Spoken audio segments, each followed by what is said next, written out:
మరిన్ని interesting movie updates ని brief గా చూద్దాం. సూపర్ స్టార్ మహేష్ బాబుతో రాజమౌళి తీసే సినిమా 2026లో రిలీజ్ అవుతుందట. కనీసం 3 ఏళ్ల పాటు ఈ సినిమా కోసం సూపర్ స్టార్ సెట్ కే పరిమితం కాబోతున్నాడని తెలుస్తోంది. 2023 సమ్మర్ నుంచి రెగ్యులర్ షూటింగ్ అని సమాచారం అందుతోంది. కరోనా నుంచి కోలుకున్నాక నటసింహం బాలయ్య వేగం పెంచాడు. గోపీచంద్ మలనేని మేకింగ్ లో తను చేస్తున్న యుఎస్ షెడ్యూల్ తాలూకు పార్ట్ టర్కీకి షిఫ్ట్ చేశారట. వీసా సమస్యలు రావడంతో ఫిల్మ్ టీం టర్కీలో కొత్త స్కెడ్యూల్ ఈ వీక్ నుంచి షురూ కాబోతోంది. కమల్ తో శంకర్ తీయాలనుకున్న ఇండియన్ 2 మూవీ మళ్లీ మొదలు కాబోతోంది. సగం పైనే తీసిన ఈ సినిమా బడ్జెట్ సమస్యలతో ఆగిపోయింది. ఇప్పుడు చెర్రీ మూవీ పూర్తి కాగానే ఈ సినిమా మొదలవబోతోంది. అయితే కాజల్ ప్లేస్ లో మరో హీరోయిన్ ని తీసుకోబోతున్నారట.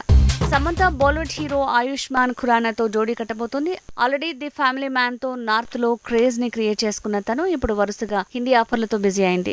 2 వెబ్ సిరీస్లతో పాటు తాప్సీ మూవీ, ఆయుష్మాన్ ఖురానా ఫిల్మ్ కూడా చేయబోతోంది. కొరటాల శివ ఆచార్య ఫ్లాప్ తర్వాత కష్టాల్లో పడ్డాడంటున్నారు. డిస్ట్రిబ్యూటర్లకు జరిగిన నష్టాలను తీర్చేందుకు కొరటాల శివ తన ఇల్లుని అమ్ముతున్నాడంటున్నారు. కొన్ని ఏరియా రైట్స్ తనే తీసుకుని అమ్మడం వల్ల ఆచార్య నష్టాల్ని తను కూడా భరించాల్సి వస్తోందట. సంకేత్ మోనికా చౌహాన్ కాంబినేషన్ లో నాగ్ తెరకెక్కించనున్న మూవీ ధర్మచక్రం యూత్ఫుల్ కాన్సెప్ట్ కి మెసేజ్ ని జోడీ చేసి ఈ సినిమాను తెరకెక్కిస్తున్నారు. ఈ దీపావళికి ఈ సినిమా రిలీజ్ అయ్యేలా షూటింగ్ ని ప్లాన్ చేసింది ఫిల్మ్ టీమ్. ప్రభుదేవ హీరోలో చేసిన ప్రయోగం మై డియర్ భూతం. ఈ మూవీ వరల్డ్ వైడ్ గా ఈ నెల 2వ వారం రిలీజ్ కాబోతోంది. ఈ నెల 15న సౌత్ మొత్తం మై డియర్ భూతం వణికిస్తూనే నవ్వించబోతోంది. సునీల్ కుమార్ రెడ్డి డైరెక్షన్ లో తెరకెక్కిన మూవీ మా నాన్న నక్సలైట్. ఈ మూవీ రిలీజ్ కి రెడీ అయింది. ఈ శుక్రవారం వరల్డ్ వైడ్ గా విడుదల కాబోతోంది.